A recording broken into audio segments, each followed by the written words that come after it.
What happens when two dudes, one a retired Navy SEAL commander in Colorado Springs, and the other a hippie meditation teacher in New York City, get together to discuss living mindfully?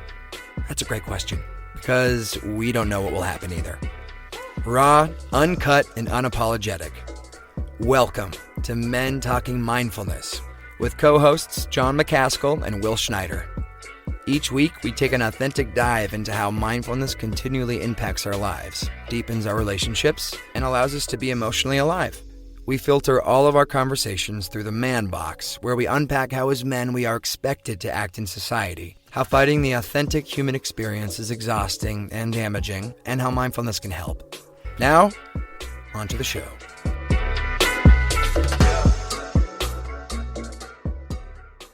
All right, here we are, Men Talking Mindfulness. And I tell you what, if there's ever been a time where we haven't known how the conversation will go between a Navy SEAL and a hippie in New York City, and now we're going to bring on a sex therapist, we're going to be talking about sex on social media live.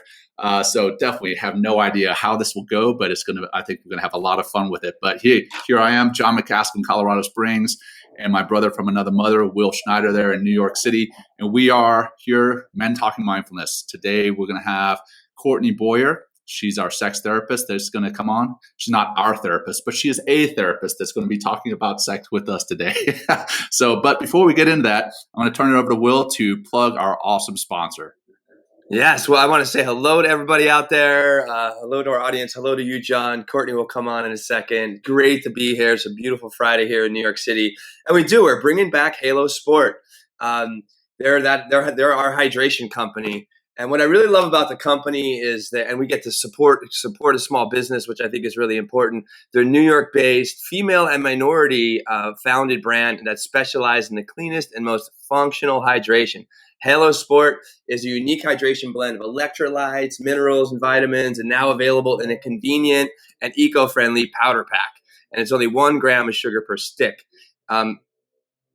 So they have, it's loaded with vitamin C and vitamin B, right, to help boost your energy and your immune system. Also has a lot of natural electrolytes, which I would like, John, is that their electrolytes come from their trace ionic minerals from the Great Salt Lakes of Utah. So a little shout out to Utah right there. So you can use Halo Sport anytime, at once a day, or anytime you're working out and you need that extra. You really need to stay hydrated when you're working out. And on a personal note, I know the owner, Anshuman. He's a great man. He's been a friend of mine and a yoga student of mine for the last 3 or 4 years. Also, the company is super eco-friendly. They're actively reducing their carbon footprint by switching from plastic bottles to aluminum. And also they have their powder stick, which also helps to reduce carbon emissions because they're not carrying on all the heavy weight of the water and stuff like that. So if you want to get your Halo Sport, head to halosport.com, right? That's HALOSPORT.com, and use promo code MTM2021. That's Men Talking Mindfulness, MTM2021, and get 20% off. Plus, we have our free giveaway that's back on. So for the next week, if you go to our website, mentalkingmindfulness.com, and sign up for our email address, we're going to draw our winners again next week on what's that day? The 7th of May. And we'll pick our winner from there. And Halo Sport is kind enough to send you a 1-month supply of Halo Sport.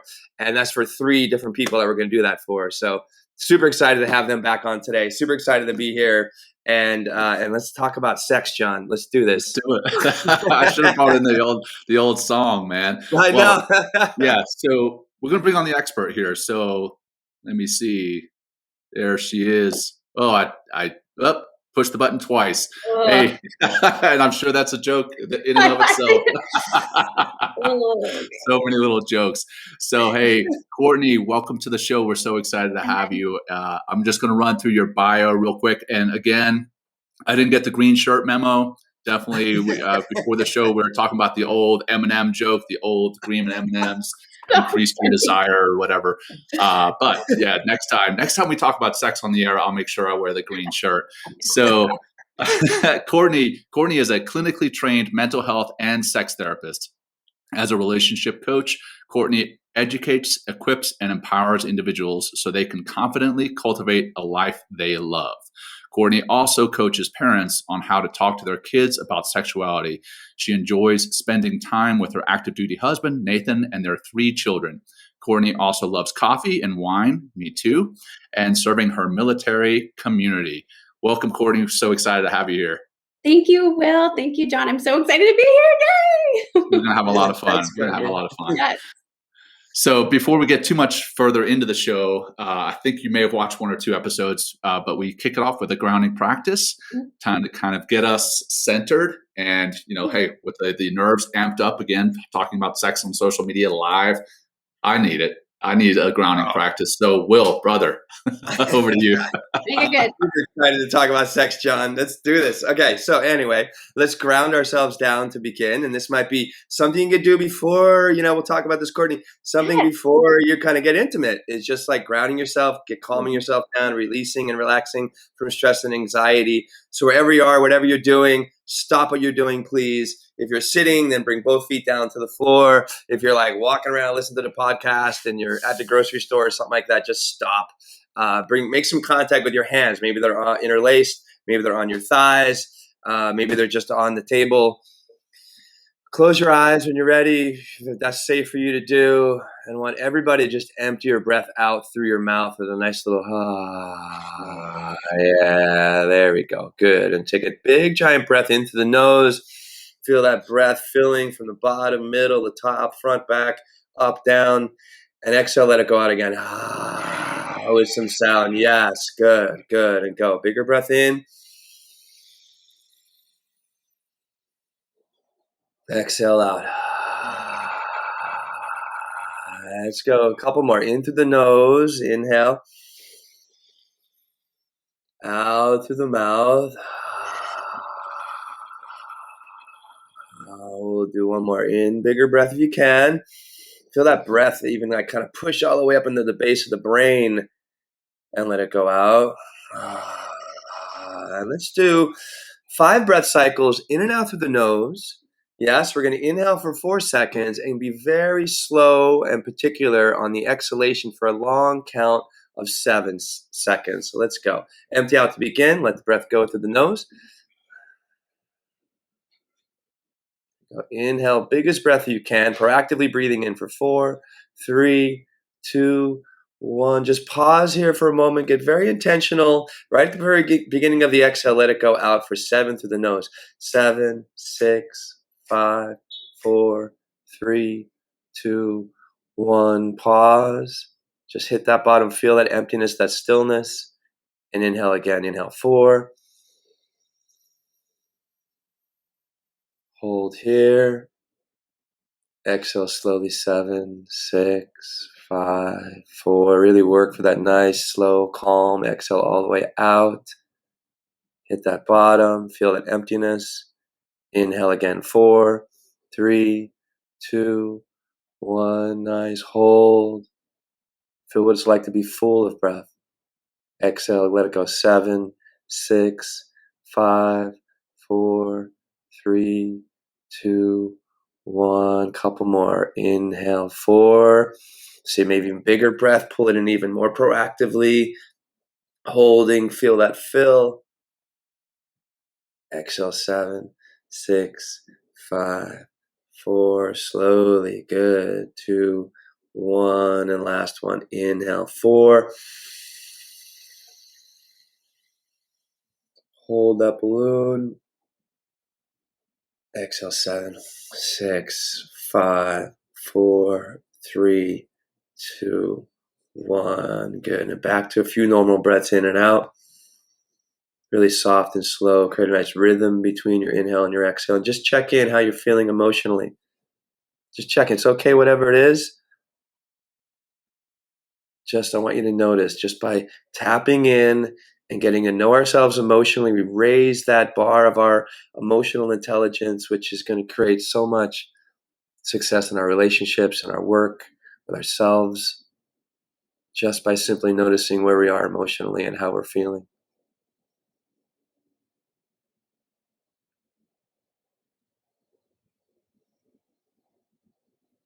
Okay, we'll finish with 1 big breath. Let's empty out again. Let it go.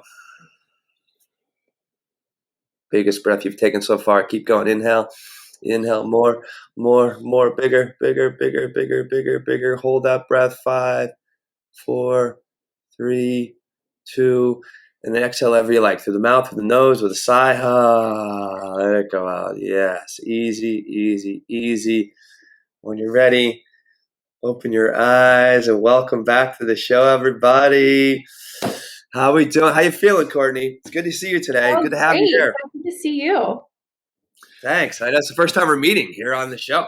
So it's, Yeah. and you're in Germany, which is awesome. This is our first international guest, I think, John. Fancy. Yeah, we tried for Mexico, but we had no luck. Oh yeah, that's true. It didn't work. But you're our first successful guest. Yes. yeah, there you go. So, well, hey, Courtney, reading through your bio, reading the wine and the coffee part, we should have coordinated and had some type of specific wine for the show, like a pairing for mindfulness and sex. Oh. Next time, the next episode that we do mindfulness. Absolutely, yes. Round 2, and you wear the green. Yes, and I will wear the green. That's true.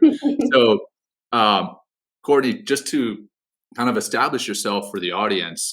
I mean, I read the bio. Sure, that's all well and good, but people like to know who you are, why you got into what you do, and how you did. So, why don't you just kick it off with a quick intro and explain a little bit about what drew you to do what you do, and then we'll get into a little bit of the questions and comments.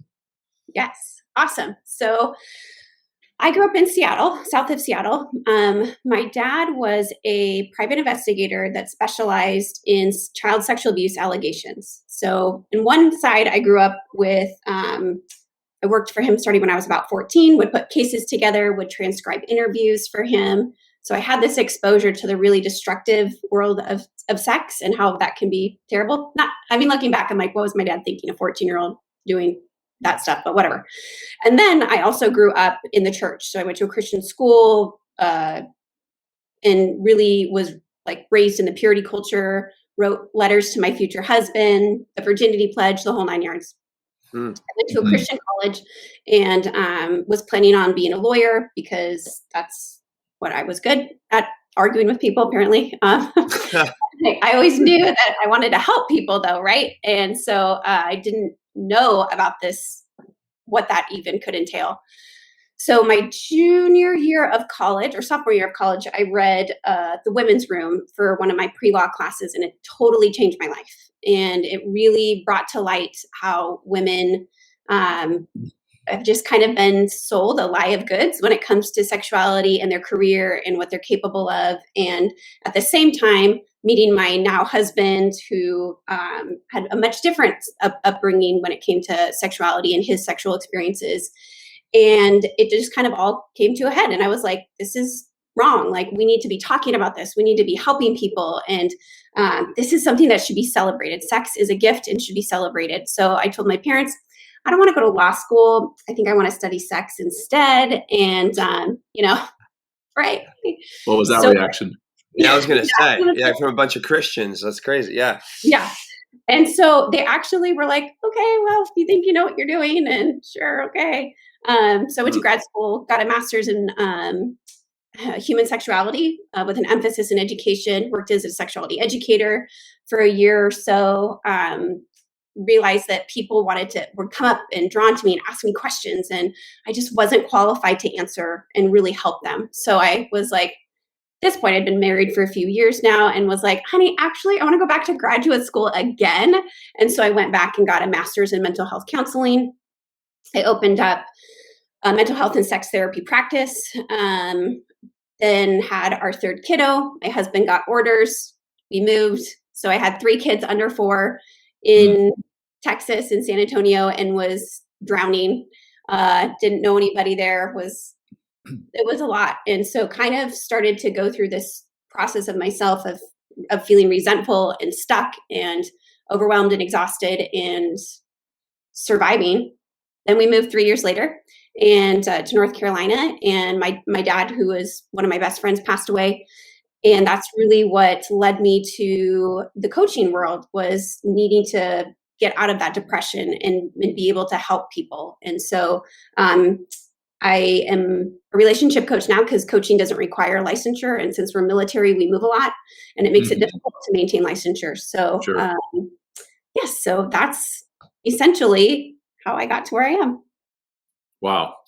Yeah. So we're thrilled that you are here, and we're thrilled that there are people that do what you do, because we all need the relationship work. We all need work in the bedroom. Whether we think we're great or whether we think we're not, we all need work there. Yeah. So I'll jump right in with some of the questions that we kind of posed to you earlier this week. Sure. So with mindfulness, I mean, we all know what mindfulness is, or at least that's what's being talked about on the show. For those who are tuning in maybe for the first time, mindfulness is being intentionally present in the here and now and focusing on the moment, the physical sensations and the emotional sensations. So it only makes sense that we have a conversation of how mindfulness and sex go together. Absolutely. So in your thoughts or your opinion, Courtney, what are the benefits of living mindfully and bringing that into the bedroom? Yeah. So just a real quick caveat. Anytime I do talk about sex, I always like to just kind of give the audience permission. If anybody feels triggered or they feel overwhelmed because of a past trauma that you haven't dealt with, please do some self-care, like take a break, come back. We'd love for you to join us when you're ready. Definitely reach out to a mental health professional, somebody who is trained in dealing with trauma, so that when things like this happen, you start to develop coping skills and strategies. And then another thing is sex means different things to different people.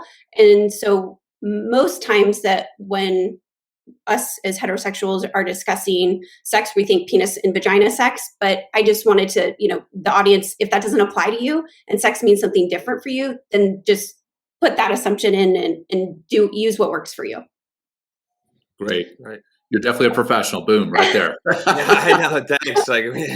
So yeah, tell us about mindfulness and sex. Like, how do they go together? How does it work? What does it look like? How does it improve or really benefit relationships and also maybe our self-confidence or something like that?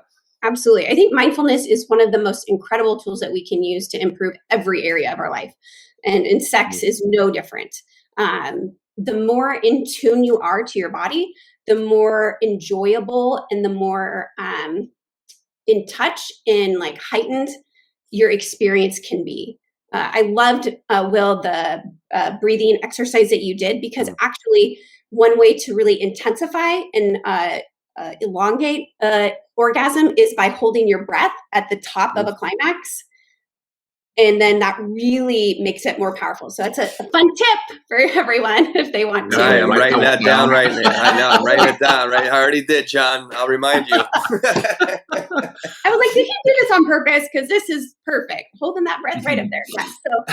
So good. What I see, especially for a lot of my women clients, is that they're so disconnected from their body. A lot of them have been raised in the church. And so there's a lot of shame associated with pleasure in your body and especially your genitals. And so there's been this disconnection and encouragement in a way to be separate from that self. And so one of the things that I find mindfulness is so powerful in doing is bringing the individual back to their body, to celebrating it.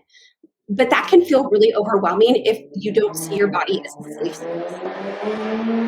Yeah. Yeah, get your engines revving there. Okay. Yeah. So mindfulness definitely helps get you aware of the areas where there is that resistance. So really paying attention, especially to like the different chakras, like the sacral and the solar plexus and the throat, like really tuning in, like, where am I finding that resistance in my body? And then seeking a way to work through that and find someone to help you with that. Great. Well, mindfulness rocks. Yeah, can you talk a little bit more about that disconnect and like where does that come from, or how do we actually get into that, more of that reconnection to ourselves? You kind of mentioned some maybe some tools or something, and how that actually would benefit us and how that will bring not just more pleasure to, I'd imagine, what we're doing sexually, but also to our partner and being more present for them. Yeah. So one of the things that popped into my head when you were asking that was a really simple exercise you can do is just like take your arm and you close your eyes and just like feel like just slowly like touch your arm, like caressing it or pet. I don't know what the like. I hated that word petting in high school or whatever they taught you. You're just and focus on the sensations. I've worked with clients who cannot do this. It makes them so uncomfortable because of either they have body image issues, body hatred, any type of sexual trauma that they haven't addressed. And so really starting to check in, then do different parts of your body. These are sexual touches or sensual touches, but they're not necessarily meant to be arousing. If they're arousing, that's great. That's fantastic. But the point of this is to really start to be present with where you feel this and where it like kind of trickles down to. So when you start to maybe do caress or touch your legs, like maybe you start to feel a warmth in the genital areas, or maybe you don't. Like just really the beauty of mindfulness is that it brings you into your body. Will, you had asked about that disconnection. I think when especially for women, and I'd love to hear if you guys have heard this from men, where because we have so much shame associated with sexuality and women's bodies have been objectified so much, like women can't even breastfeed in public without like getting stares or having a debate about it. So there's a lot of issues that women have to unpack when it comes to their bodies, and giving themselves permission to enjoy it, to be proud of it, to like seek to understand it, to explore it. I don't know if you guys have had discussions in your relationships, and you don't have to share, but that's one thing that I've always find interesting is when couples don't have those conversations about how they feel about their body, if they're insecure about their body, if they really are able to be present during sex, or if they're just like focusing on, in and out, get it done. Yeah. And wrapping it up with that, in and out, get it done. Have you found, I guess they get wrapped up in their minds when they're in the bedroom for a couple of things. Either they're replaying stuff from work, let's say like anxiety from work, maybe, or they're replaying a pornographic film that they've seen before and they expect to live up to that, right? Or they have a certain goal in their mind. A lot of the time, that goal being the orgasm, right? And how does that affect what's going on, right? And really quick, also, just before you answer that, sorry, I'll give you a second to think about that. No, you're fine. You're fine. I see a lot of comments here about the church and the Bible and everything. And we do try to keep the show as apolitical and non-religious as possible. So we're just going to let that conversation happen, but we're going to be right here with our conversation with you, Courtney, in regards to the physical side of how mindfulness can help in the bedroom. Yes, absolutely. Yeah. And just a caveat, I still identify as a Christian. And so that's something, but I work with people of all faiths. So a couple of things that you said that I love. One of the easiest way to really, well, not the easiest way, but a really helpful thing to do is to reconsider the purpose of sex. Like when you said that the purpose is orgasm, like so often we see sex as goal oriented. And what I try to encourage clients to do is to see it as pleasure oriented, right? It's not a destination, it's a journey. Like if there is a destination, quote, an orgasm, great, fantastic. But it's really like sex serves so many purposes.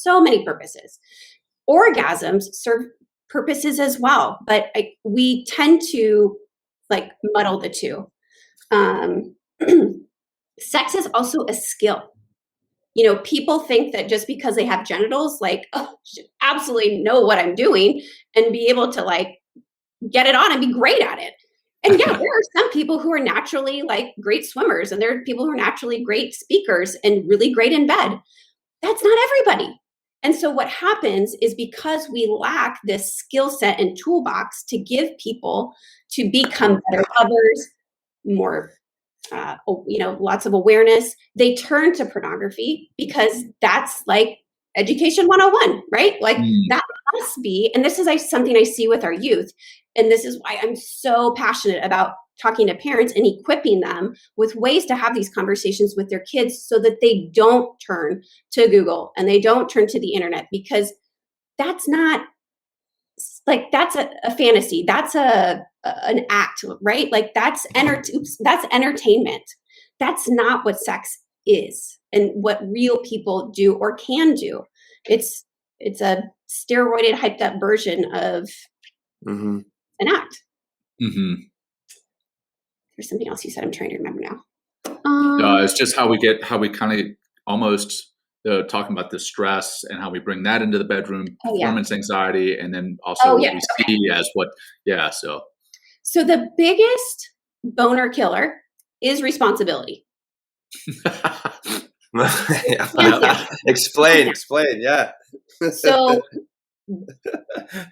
this again, as a mom, like when you have 17 things running through your head of like, oh, did I put the clothes from the washroom to the dryer? Oh, who's going to pick up James tomorrow? Who's going, right? Like that's not keeping you in your body. That is not keeping you present for sex. So you're just not really going to be there. You're kind of going through the motions.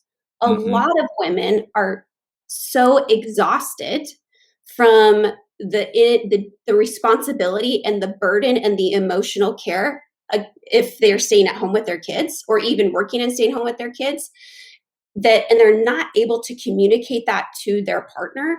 So then the partner's like, yeah, all right, kids are in bed, let's get it on. All right.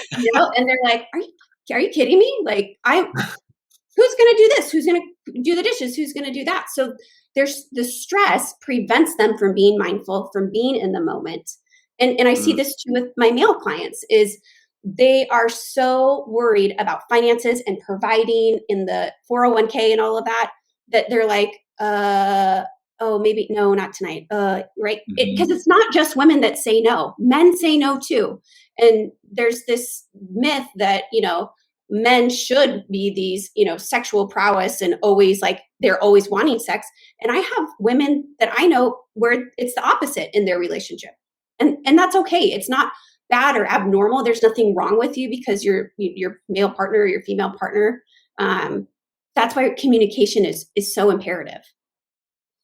I'm glad you brought that up, because that was actually one of the questions we want to talk about is mindfulness in communication, and not just what is verbally being said, but what is being communicated through our body language. Yes. So, could you talk to that for a second?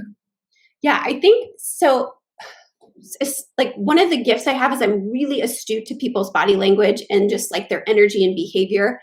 Some people are less skilled at that. And so that might be something that I'd encourage you to look into, especially if you have a monogamous partner or somebody that you regularly engage with, so that you pay attention to their cues. Like, are they like, look at their eyes, look at their, like, if they're like, tight in their shoulders, or like if they're clenching their fists or taking shallow breaths. Those are all indications of stress and overwhelm. Nobody wants to have sex with somebody who's stressed out and overwhelmed, because that they're not going to be present, and it's not going to be an enjoyable experience. I mean, hopefully you don't want to have sex with somebody like you. That's good. Yeah. Yes. What do you do in those cases? Like, say you're attuned to body language and that kind of, nonverbal communication, or maybe even getting some, indications that that they are stressed out. Like, how, how do you soften that person, or maybe just there's no opportunity for sex there at all. But, if you are like, say, a man and you're like really would love some sex with your woman, or your partner, whatever that looks like, are there ways or just kind of to calm them down, to maybe get them in that space, or, any kind of tactics or tools or something? Yeah, no, it's a great question. So one thing is just bringing that awareness and asking, hey, I noticed that like you seem a little distracted or you seem a little overwhelmed or you're a little bit quieter than usual. Do you want to talk about that? Or is there something going on? Or if you know that like it really drives your partner crazy when there are dishes or laundry or kids awake, get that done. Like knock it out. Like get it done. Then show them, right, that you're trying, not so that you can have sex, but kind of, like it's not that, Yeah. it's not that I'm doing this for you. I'm doing this for us, and and doing this in a way that this benefits us. And communication, like I cannot emphasize this enough. And asking, right? Like I ask my husband, like, hey, you want to have sex? You want to do that? Whatever. And however he responds isn't about me, it's about him. And so often what I see, especially for men, is that they feel so rejected over and over again when their partners continually say no. They're like, oh, it must be, whatever. It has nothing to do with you. It's about them. So if you want them to be more receptive to sex, then you need to figure out why they're so shut down. Yeah. Wow. And is that something you would, what if you have like a drought in your relationship or you haven't had sex? Is that something that maybe you go out to a sex therapist or, maybe you need to change environments or something like that, like go to a hotel or like go on a little vacation or, something to maybe like, spark that fire again is there. Because I'm sure there's a lot of listeners out there or people that are in relationships for long term. And I'd imagine sometimes, that intimacy could get a little stale or just boring because like, maybe there's no nuance in intimacy in the relationship or something. Right. Yeah. So the erotic is lessened the closer we are. So the closer, right. And it's just, you would think like, oh, well, we're like best friends and like we hang out all the time and COVID, we're home all the time. Like, yeah, that's great. Like, no. Closeness is what causes like, I need some excitement. I need distance, not necessarily in like, I guess physical, but like that your partner has their own thing, like they have things that excite them. They have things that you don't necessarily know all the intricacies about. That's why sex and your hormones and everything are going crazy at first, because when you first encounter someone, you don't know much about them. And it's so exciting and that's erotic and that's arousing. And then when you get to know that they snore if they sleep on their right side and like they don't like calling their mom on her birthday, and you're just like, oh my gosh, that's not hot, guys. Like that is not hot. So what do? Try and find ways to create like that distance. Again, I'm not talking about separating. I'm talking about finding ways where you're your own person and you have your own interests. You still share things, but you also kind of have this like one thing I find so sexy about my husband is that he's really great at his job and he's super successful. And I know like 50% about what he does, but I don't want to know more because it's exciting and it's arousing to know like there's this whole world over here that he's like really good at. And like, ooh, kind of, have you ever seen The Big Bang Theory? And like, and Penny and when her and Leonard and, like, he's like this nerdy guy and like, she has no idea, but it turns around. It's like, good for you, Penny. Good for you.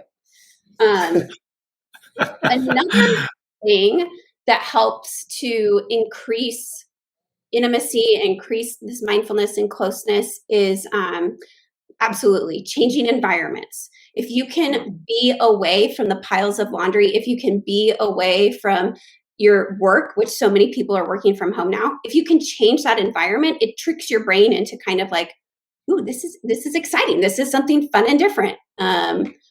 We haven't had sex in this sink before, or this, hotel bathroom or whatever. Like, let's try that.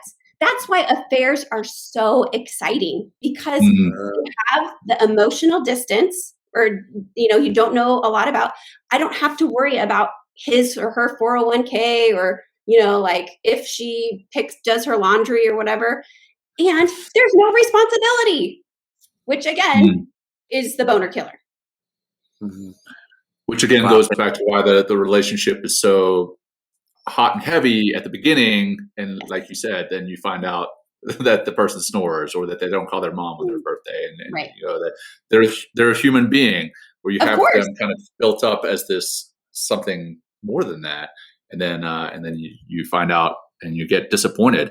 How can we avoid that disappointment that we have in relationships? And I want to be clear too, because my wife is probably going to watch this at some point. I'm not disappointed, babe. I love you. I got to put that out there. Amazing.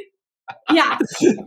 I think giving each other permission to be honest and open and be like, you know what, I'm really just kind of struggling. Like, I remember one time when my husband and I were just not, like, he was in med school. I hardly saw him. We just had our first kid, and he was like, I don't think I'm in love with you anymore.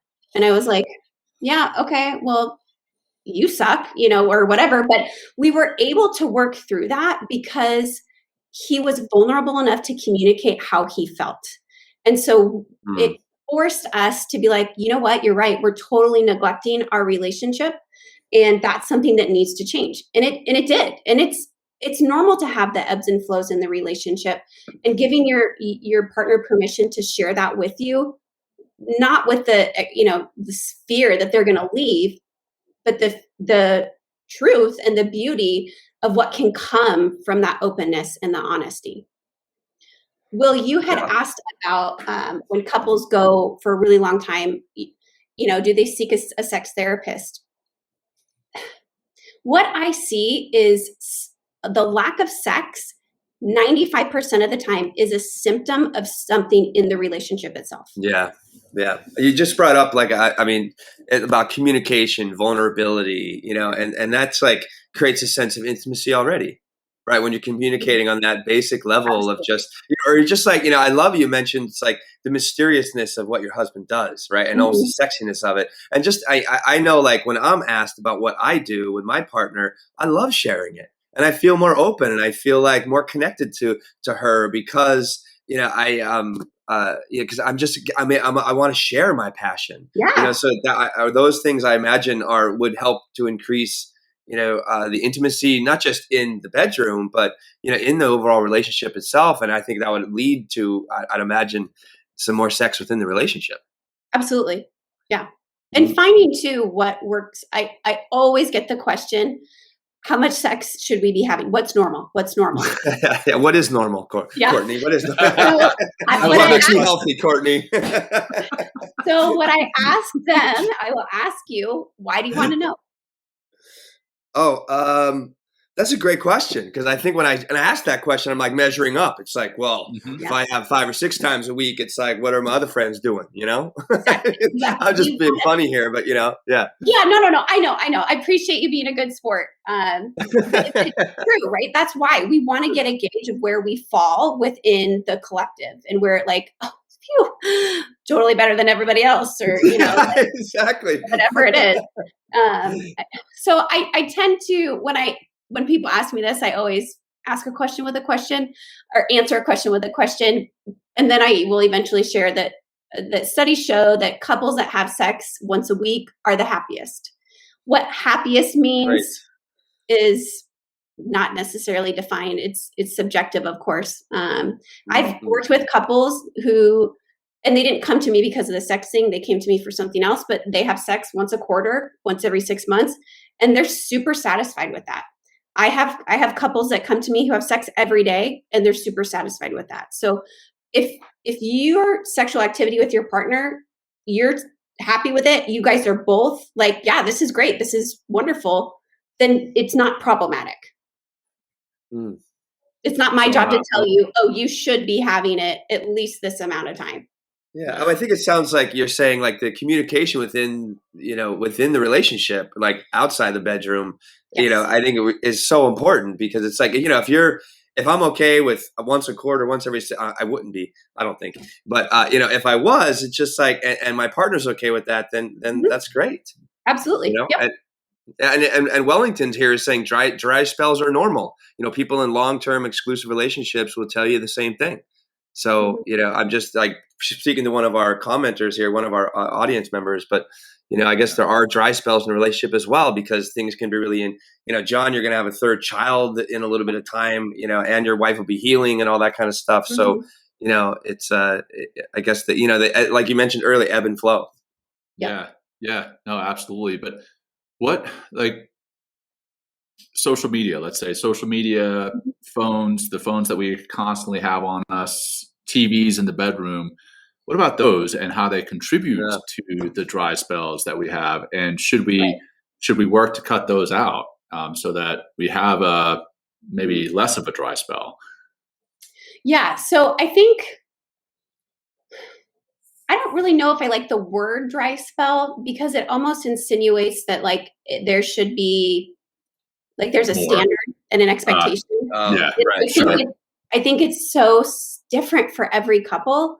If you know that like you struggle with becoming consumed with the TV or social media, then don't put that temptation in there, right? If it's not going to enhance or improve your relationship, then you don't need it. Or if it's becoming a hindrance, then if you're totally fine sitting there every night scrolling and doing social media or whatever, and you're satisfied, both of you are, then okay. But if it's becoming, again, problematic, it's the same with like work or working out or meditating or whatever, when you have these activities that consume you and distract you and in almost a way allow you to avoid having to deal with the emotional and the vulnerability or the vulnerableness of that relationship, then any of those things should be addressed. Well, so mentally escaping there, so potentially mentally escaping via social media or binging Netflix or whatever the case may be. What about mentally escaping actually during the act? And specifically, and this is going to be a little difficult to go down, but if someone has experienced trauma, specifically sexual trauma, right? What do you say about those who are mentally escaping during the act? And is there any way for them to come back and enjoy sex? Yeah, absolutely. Absolutely. There's totally hope. It requires work though, right? Like it's not an overnight, it's not a pill. It requires a lot of deconstructing, a lot of healing, a lot of, and that's not fair. It's not, that happened to you and now you have to go be the one that processes it. But it's a way of regaining that freedom from that perpetrator is by reclaiming your body and by taking that power back and really enjoying the body and the gifts and the sexuality and sensuality of it. It's going to happen, the mental escape, right? Like you're going to check out, be aware of it. Right? It's not about judging yourself for when it happens, but it's really important that you don't make it a habit and recognize, like, I don't like just being like this vessel that just kind of lays there. That doesn't feel good to me. That doesn't benefit our relationship. And so I need to do something, or I need to figure out why I'm retreating and checking out. Mm-hmm. And then a related question, and this comes from one of our audience members. Oh, okay. Is how to recover from a bad sexual past? Maybe not trauma, but maybe you've just had bad experiences where maybe it was just awful sex with a certain partner or a certain time, and now you're thinking the whole time that sex is just bad. How do you recover from that? Yeah. So totally recoverable. That's the great thing. Like all of this is recoverable.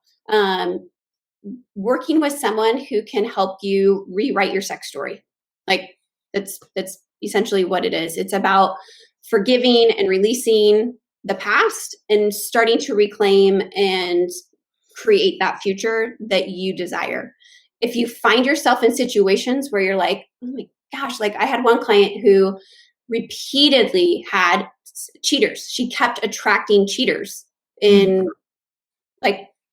so we had to like look at her self-worth and be like, so maybe you don't think you deserve anything better than this standard here? And so we really worked on bringing her up and helping her to realize that, no, I do deserve somebody who's faithful and who's loyal. So in that respect, sometimes when we have bad sexual experiences, not trauma related, it can be a creation or attraction of our own that because of our low self-worth or our low self-trust. Wow. Thanks. I almost want to share an experience I think would be very helpful for the audience. But I also have a question for you, Courtney. It's like, so what if, what if you're in a relationship and you haven't had sex in a long time, and you guys haven't really spoken about that part of your relationship? Like, how do you begin to broach that conversation mindfully, or what are the things that you can do in order to maybe open into that conversation so you can get back to being intimate and have a deeper relationship? One of the things that I find that was really, and we talked about it a little bit earlier, is connecting emotionally. Like, so often we take sex so seriously, like it's fun, like, be playful. And if you are playful outside the bedroom together, if you are curious about your partner, if you are loving and encouraging and flirting, that's how you begin to connect and be vulnerable together. And that can translate and open the door to that sexual connection. So if you are in a position where you are not, it's been a while and you're like, oh, this has gotten to the point where now it's awkward. Like, right? Like, just embrace the awkward, right? Because there have been so many things where in life, like, life is too short to just allow things to just keep growing and growing. It's not going to fix itself on its own. Like, unless you get drunk, which, I really don't recommend doing. And that forces you to, have the liquid courage to go and do it. Like, get over your ego and be vulnerable outside of the bedroom so that you can emotionally connect, open up. And that is sexy. That is connection that translates into getting back on a more consistent connection. One of our audience members says, "I do a sexy dance for my wife, and she laughs at my humor." and then he continues. He says, "I don't mean to brag, but so, good on you. Brag all you want, sir." I love it. Keep going, John. Go ahead. Well, no. Okay. Another one of the. No, John. Sorry. Okay. Well, actually, I think it might be helpful. Like, when I was a younger man, I was like 26, 27. This kind of comes back to that recovery question, and I was out of college and and getting in more relationships, and I was just premature ejaculating a lot. Like, I mean, I just was like, quick, sex was short and quick, and I felt all sorts of shame, and I didn't feel I was a good lover, and so actually, and I wanted to fix that because I felt like it actually destroyed one of my relationships and someone that I cared about deeply, and I actually picked up a book and how to overcome premature ejaculation, and I worked with the book. Like, it helped me really get into talk about mindfulness. It's like I never really thought of the book in this way. I still have the book. I think not like I use it. I've actually lent it to friends. You know what I mean? Because they're like, "Oh, tell me about this." So it actually helped me get in touch with the feeling, just be right, like during not the orgasmic feeling, like the complete release, but like they had like a scale of like 0 to 10, right? 10 is like, okay, it's out, it's happening, you're orgasming, right? Whereas like, and the kind of 8 and 9 would be like the point of no return. Right. So it would, the practices of like, I would be masturbating. I'm talking about this on the air, but I think it's very helpful to share this. It's like normalizing. Yeah. Right. Yeah. And so they say like to work yourself into a space where you can continually stay in that 6 or 7 range is super pleasurable, but you're not, it's not going to be over very soon. Right. And then getting better at that and getting familiar with yourself, through masturbation in this case. And then they take it a step further where then I ended up having a partner. I told her about this book because we're kind of having the same problems. And she was like, "Oh, let's work on this." Yes. So, and also in the book, it was like, let's work on this together. Yes, So there's so many great exercises. Yeah, we had some really great exercise together. It really brought us so much closer to work on this problem that is not just my problem, but is our problem, because we're in a relationship together. And I mean, and my sex was so much better. I felt more confident as just a man in general. We had a better relationship. You know, sadly that ended. I went on to have better relationships, and I felt like, oh yeah, I got this bedroom thing handled. That's fantastic. You know? Yeah, it was. Yeah. So I just want to share, because it was something I wanted to be, I wanted to just have better relationships. I just wanted to be more intimate, because for me, when you prolong sex, it gets bigger and bigger, and the orgasms could even be greater. If you're not just always working right for that orgasm, but really enjoying and checking with your partner. Yeah, absolutely. And I think it's important to know too that most men ejaculate orgasm. They're not technically the same, but around the 3 to 5 minute mark.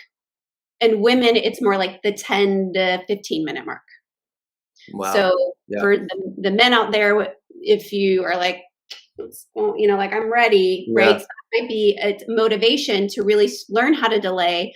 And there's nothing, and most women too aren't able to orgasm through vaginal penetration. So I'd say about 60 to 65% of women need actual clitoral stimulation, as opposed to just pounding it in. Yeah. Well, that was like, I would work to like a 15-minute. I literally set a timer. Yeah. And then go for it. That's so great. I know, John. I mean, I love it. But you're being totally vulnerable. Yeah. Yeah. Hey, you know what? Like, why not? Right? Raw, uncut, unapologetic. Right. But here you go. You just said 10 to 15 minutes for women, 2 to 3 minutes for men. And here I am in the book, like being a heterosexual man, working for that 10 or 15 minutes. And, it's been a lot of more fun being able to have that longevity during sex, for sure. Yeah. Good. But, I also love that you said, hey, this is what the average is, right? Mm-hmm. And going back to our performance and what we're comparing our performance to, and a lot of men in particular are comparing ourselves to what we've seen in pornography, right? And I mean, those they last a long time, right? And you're like, oh damn, I didn't last an hour, so I'm inadequate. So that comes back to those feelings of inadequacy, and that leads me into my next question, and it's actually tied to some of the questions that are off here by some of our audience. Is poor body image, like having that poor body image because, hey, you have gone through life, maybe you've had kids, maybe you're a dad with kids, maybe, I don't know, maybe whatever. How does that contribute to difficulties in the bedroom, and how can you overcome that?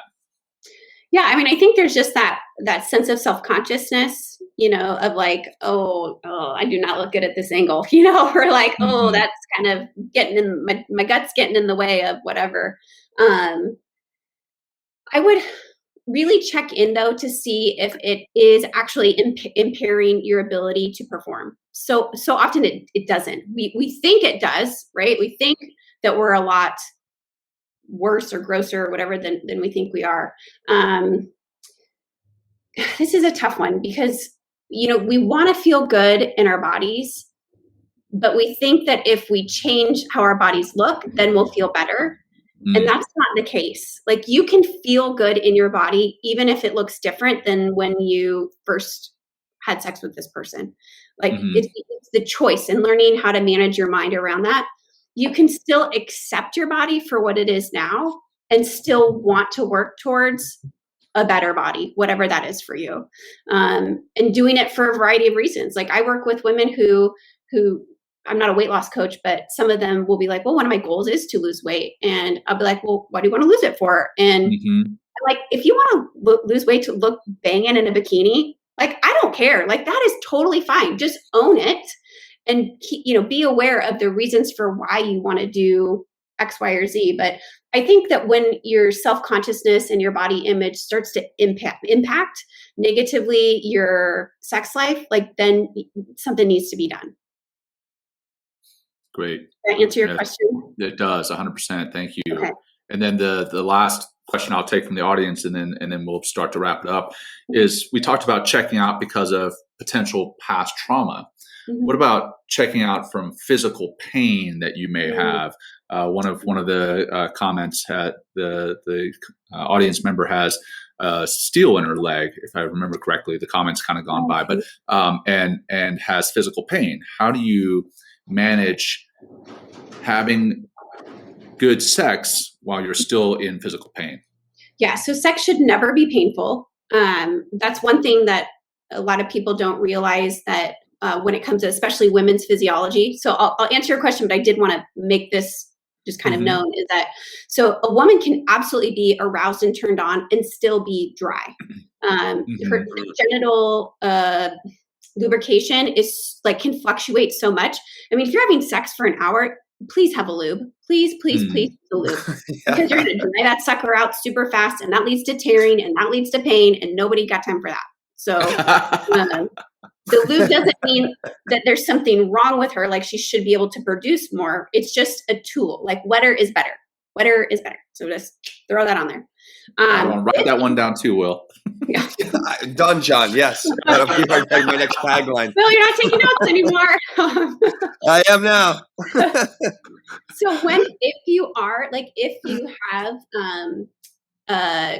not compromised anatomy, but your body is in a situation where you do find pain, or you do switch what sex means to you, right? There, you readjust, like maybe focus on oral sex, maybe focus on digital penetration, maybe focus on other erogenous zones of the body. There are so many different ways that you can orgasm, and giving yourself permission that there's not something wrong with you because you have to go do it a different way, but really embracing the opportunity to like explore your body and explore different ways to receive and feel pleasure. Wow. Perfect. Thank you. Yeah. I gotta hate. Okay. I'm going to ask one more thing, and then we got to go. It's like, so let's take, sex outside the bedroom, in the sense of like, not sex like in public places, but like sex, like, how the sex could start. I mean, it has for me, in text conversations, in like notes, in like making a date. Like, how important is that to arousal and increase intimacy and connection in a relationship? Yeah. Great question. Foreplay is everything between sex acts. Everything. Every day. So who you are, how you behave, how you treat the kids, how you treat the waiter, the messages that you send, right? You're either elevating or decreasing. Oh, sorry. Yeah. No, that's okay. I guess we're on a podcast too. Oh, yes. Sorry. Yeah. That's okay. Yeah. And when this is down, everybody's down. So. Wow. Awesome. Okay. Well, what else, Courtney? We're going to wrap it up here. What have we not discussed? Although I saw some people already say in the comments they want you to come back for another show, because I'm sure we didn't cover enough in 1 hour. So no, definitely. Well, actually, I mean, I want to talk about, and this could be really taboo. It's like, toys in the bedroom. Like, do we bring in different types of toys, and what is that like? Is that awkward? Is that weird? Is that like strange? Is that too porno? You know what I mean? Like, and I think that might be fun as well to talk about, because we are talking about intimacy and arousal and relationships and orgasm and all the great things that, like, part of our human existence is to have sex, or else we don't, proliferate the species. So we might as well have fun doing it, right? Well, and the beautiful thing is, like, the clitoris, the only job of it is pleasure. It has 9,000 nerve endings. That is twice the amount of nerve endings that are in the glands of the penis. Twice. Thank you, God. Wow. That's what I got. There you go. Yeah, so we'll start to wrap it up here, Courtney. Yeah, amazing comments and insights. So thank you so much for being here with us today. If people wanted to connect with you and they had more questions, how do they get a hold of you? Yeah, so you can find me. I'm about to start a rebranding process, but right now I'm at the Stepping Stones Coach on Instagram and at Facebook, and on LinkedIn I'm at Courtney Boyer Coaching. There you go. Okay, yeah, you just want to say those again. The Stepping Stones Coach, is that what you said? Yeah, the Stepping Stones Coach on Instagram and Facebook. My website is thesteppingstonescoach.com. And yeah. Great. Well, thank you so much, Thank Courtney. you guys so much. I really had a great time. Oh yeah, absolutely. So, and we wrap up every show with a grounding practice. And heading into the show to talk about sex, I needed a grounding practice to settle me down. Right. Heading out of the show after talking about sex, I need a grounding practice to settle me down. Down, boy, down. I'm kidding. That's right. Oh, I could tell you you can't have fun, right? If you can't have fun with it. No, absolutely. So yeah. All right. Well, if you're comfortable, Courtney, I'm gonna run us through a quick grounding practice because we are coming close to the hour. So go ahead and get into a comfortable position, much like you would in the bed. So hey, we're gonna get comfortable here, and if you're comfortable doing so, close your eyes. Otherwise, just soften your gaze and bring your attention to your breath. And we're just going to do a simple box breath like we've done before. We'll breathe in for 4, hold for 4, breathe out for 4, hold for 4, and we'll do that 4 times. And we'll begin by breathing out all your air. Breathing in. Hold for 4, 3, 2, 1. Breathe out for 4, 3, 2, 1. Hold for 4. In for 4. Hold for 4. 3, 2, 1. Out for 4. 3, 2, 1. Hold for 4. In for 4. Hold for 4. 3, 2, 1. Out for 4. 3, 2, 1. Hold for 4. The last one. In for 4. Hold for 4. 3, 2, 1. And out for 4. 3, 2, 1. And hold for 4. 3, 2, 1. And just breathe naturally. And now when you're ready, go ahead and start bringing some movement back and open your eyes or refocus your gaze and come out of the practice on your own time. Courtney, been wonderful. Thank you so much. Thank you guys. And Will, brother, always a pleasure. And I'll turn it over to you, Will, to wrap it up. All right. Well, hey, thank you everybody out there for listening, for being part of the show. Enter our Halo Sport Challenge by heading to mentalkingmindfulness.com, enter email. And we also have a Facebook group, John, right? We have our Facebook group, Men Talking Mindfulness. Join that. We're going to be, that'll probably be the start of our pseudo Patreon eventually moving into. So we're going to be adding content there. We already have, Courtney's in there. Courtney's in there, right? So you can ask Courtney, and Courtney, you can post all you want. Other people can post comments. Again, please, everybody, it's not apolitical. It's non-religious. This is a place for all of us, men and women and everyone in between, to come and talk about mindfulness, how it can enhance our lives and and benefit each other as a community. It's so important. And we're all about community here on Men Talking Mindfulness. So thank you all for being here and being part of our community. And I wish everyone a great day. And I think that's it, John. Let's sign off. All right. And Courtney, hang tight for a second after the outro. Thanks for joining Will and John on Men Talking Mindfulness. If you enjoyed the show, please like and share it with your friends and family. And please, we would appreciate a review too. Until next time, this has been Men Talking Mindfulness. Thanks for showing up.